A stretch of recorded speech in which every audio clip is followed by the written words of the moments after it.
What did the biblical Israelites look like? Is it possible to know? Does it even matter? Many simply assume they must have looked much the same as the people who live in the Middle East today, with their olive complexion, dark wavy hair and Mongoloid facial features. This false perception is not surprising, given this is exactly how they are usually portrayed in the movies, as if this was a sensible guide. They forget that the people living in the Middle East today are not the same people who lived in there during biblical times. Great migrations of people have occurred again and again throughout history, displacing the original inhabitants all over the world. In ignorance, they mistakenly assume the modern-day Jews must be the descendants of the biblical Israelites, therefore they must have looked just like them. However, this is also false, for they are not the descendants of the biblical Israelites at all, and they admit this themselves in John chapter 8, when Yeshua Messiah was talking to the Jews, and he stated in verse 32, "And ye shall know the truth, and the truth shall make you free."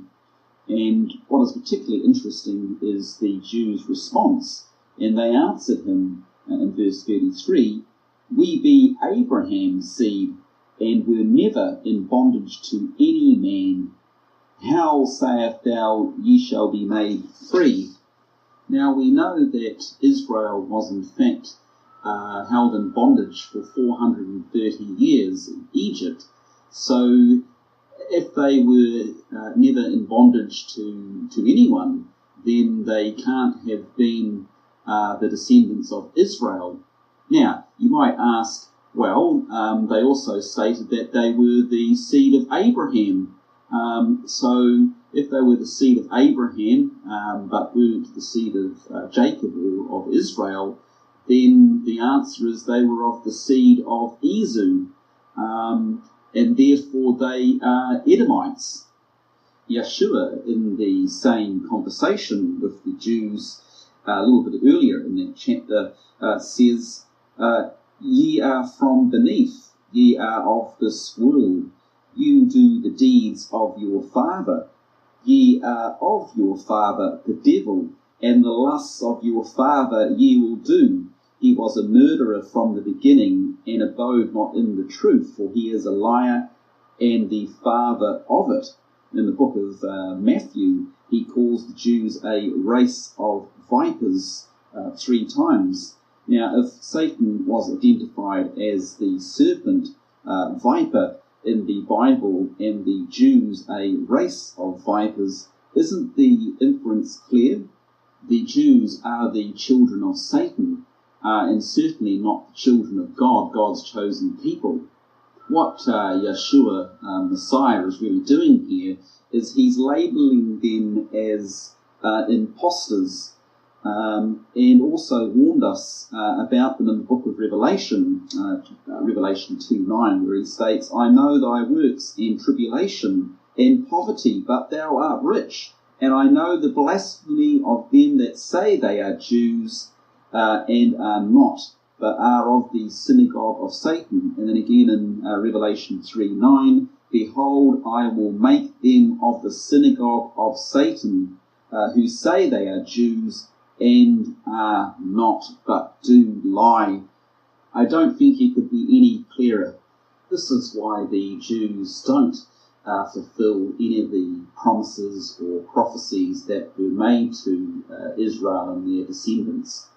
I know a lot of people get confused and assume that their religion, which is Judaism, is somehow based on the Bible, or at least the Torah, which contains the first 5 books of the Bible. But again, this is a complete deception, because their religion is actually based on the Babylonian Talmud, which is a book that was, or a number of books that were written by the rabbis, and it wasn't even complete until around the 4th century AD.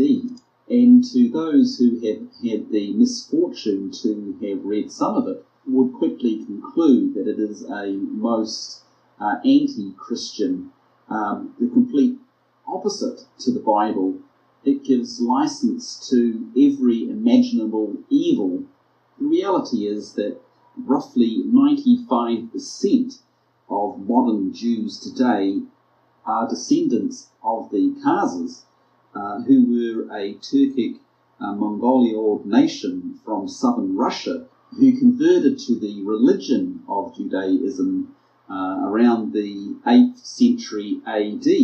And it was this group who later spread out to become the Jewish populations, or the Ashkenazi, as they call themselves, of Eastern Europe, and set upon their evil plan to deceive the whole world. In the case of the House of Israel, the biblical and historical records tell us that after they were defeated by the Assyrians in 721 BC, they were all transported and resettled in northern Persia, with no one returning to Palestine except one priest, as recorded in 2 Kings chapter 17, verses 18, 23 to 28. They are then said to have migrated north through the Caucasus mountains, hence why we are called Caucasians, and then west through Europe to the land they would be replanted, in fulfillment of the words Samuel prophesied to King David in 2 Samuel chapter 7 verses 10 to 11. This is further confirmed in 2 Ezra chapter 13 verses 40 to 45, stating, after the house of Israel was defeated and resettled by the Assyrians, they took, quote, counsel among themselves that they would leave the multitudes of the heathen and go forth into a further country where never mankind dwelt. For through that country there was a great way to go, namely a year and a half, and the same region is called Arasasthir. Now, the word Ar, spelt A-R, is the Chaldean word for river, and biblical archaeologist Dr. E. Raymond Kaplan believe this may refer to Eastern Europe, in the region of modern Romania, where a river, Sarif, still exists to this day. Josephus, the renowned ancient historian who lived in the 1st century AD, wrote in his Antiquities of the Jews, Book 2, Chapter 5, verse 2, that out of all the entire body of Israel, 12 tribes, only 2 tribes remained in Asia and Europe subject to the Romans, since the 10 tribes were beyond the Euphrates till now, and were an immense multitude, and could not be estimated by numbers. Now, this migration has also been confirmed by many other leading historians, archaeological findings and historical records, which is all in the fulfillment of the promises and prophecies concerning Israel. James confirms this writing to the 12 tribes which are scattered abroad, James 1:1. This was in fulfillment of the words previously spoken through the prophets that Christ himself would search for his sheep, and after finding them, bring them out of the nations and look after them in their own land. This is why, quote, these 12 Jesus, otherwise known as Yeshua, sent out when he had charged them, saying, go not off into the way of the nations, but go rather to the lost sheep of the house of Israel. That's in Matthew chapter 10, verses 5 and 7. So while the name Israel may have mostly disappeared from the historical records after their captivity, it certainly does not mean the people themselves vanished from off the face of the earth. They had rather become lost amongst the other nations as they migrated to a new land northwest of Palestine, just as promised in 2 Samuel chapter 7, verses 10 and 11. Yeshua also said, quote, I am not sent, but unto the lost sheep of the house of Israel, Matthew 15:24, and he surely knew where his lost sheep or lost Israelites were to be found, since there is nothing hidden from him. Obviously they weren't to be found in Palestine, otherwise they wouldn't be lost. So what happened?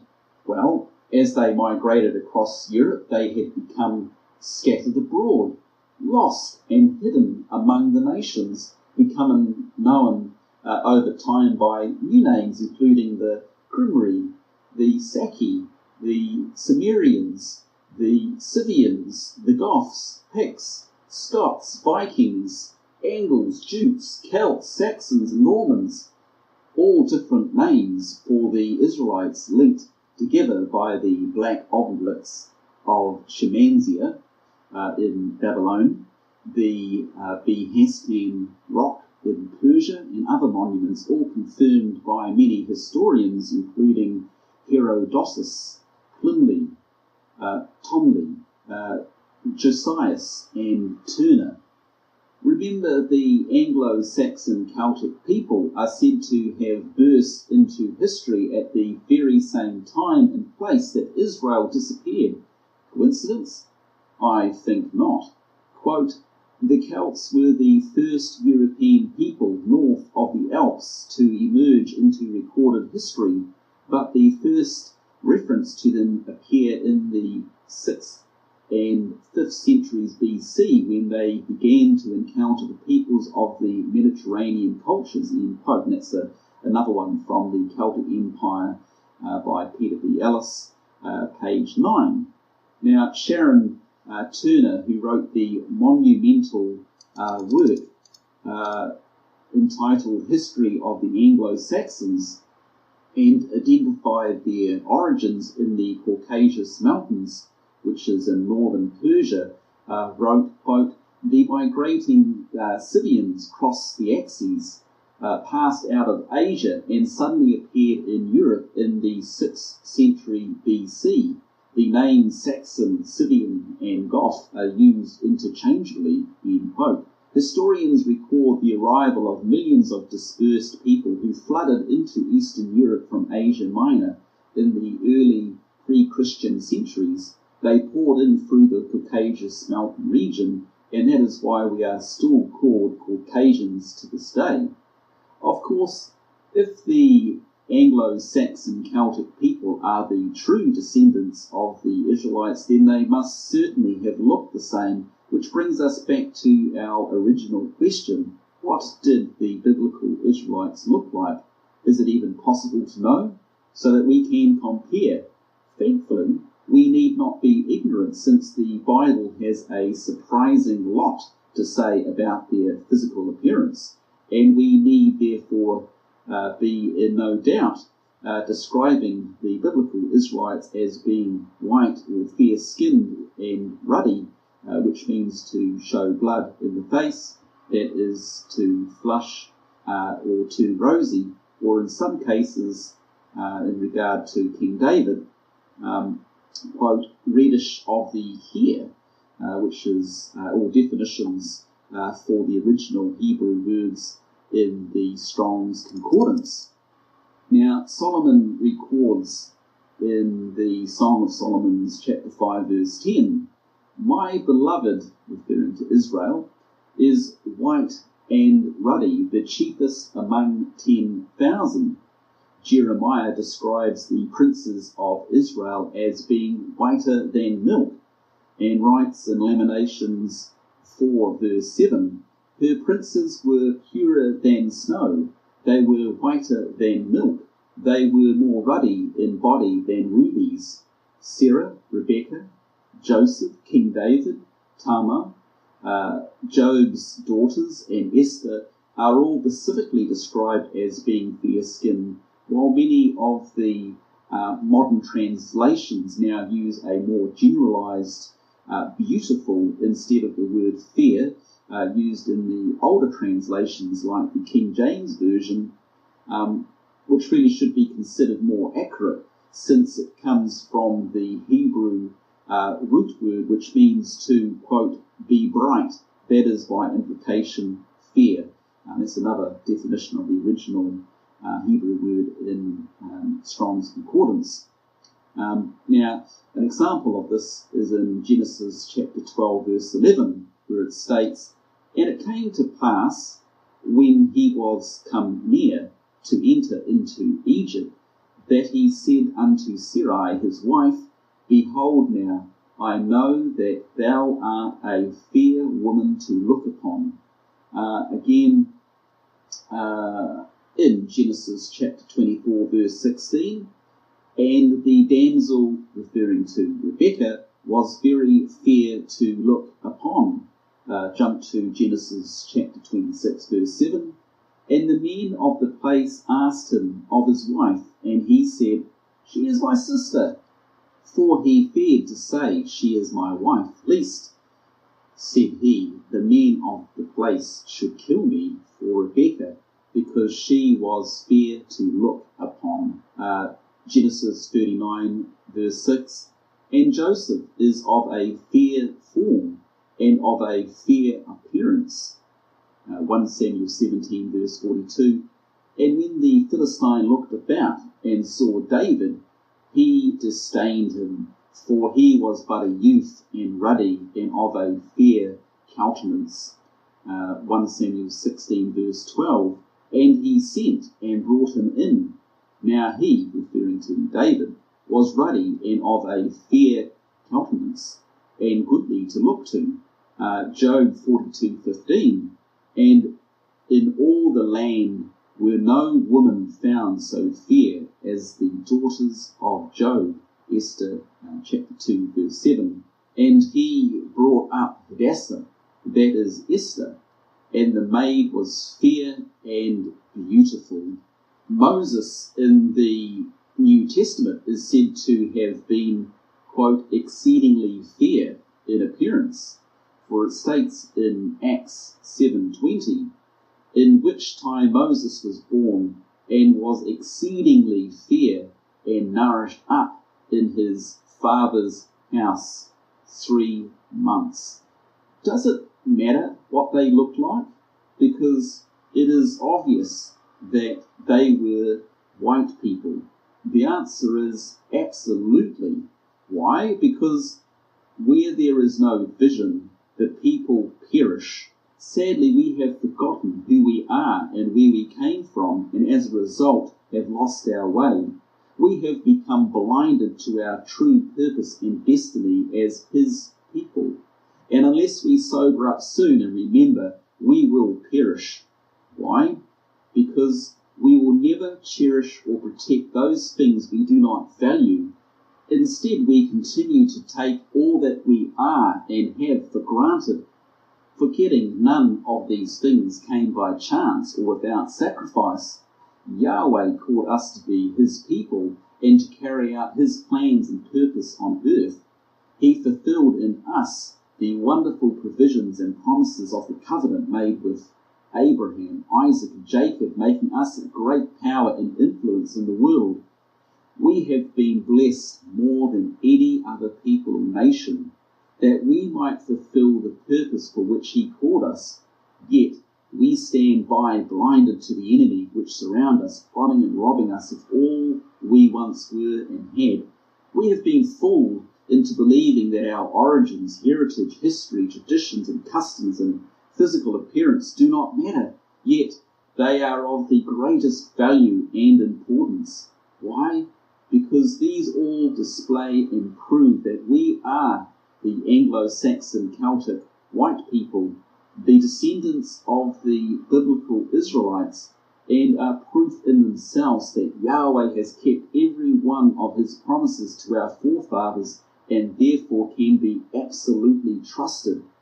It is time we remembered the God of our forefathers, so we might repent and believe him once again. Only then will we fulfill our true purpose and destiny as his servant people and truly be a blessing to all nations of the world. We, the Anglo Saxon Celtic people, not only appeared in history at the same time and place the Israelites disappeared, but we also fulfill in our history every mark the prophets of the Bible wrote Israel would be identified by in the future. We settled in the Isles of the Sea, northwest of Palestine. We became a nation and a community or commonwealth of nations.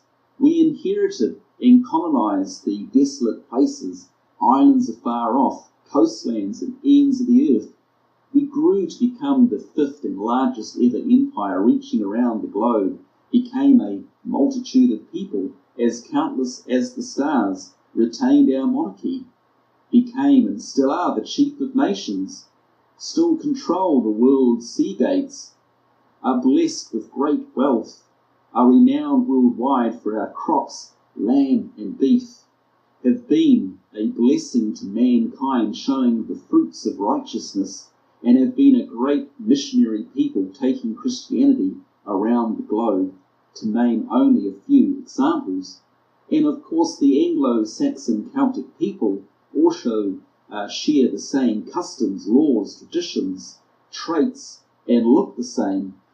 Accordingly, the Picts, Scots, Vikings, Angles, Jutes, Celts, Saxons, and Normans may have been different tribes, but they were all the same people and all descended from the Biblical Israelites.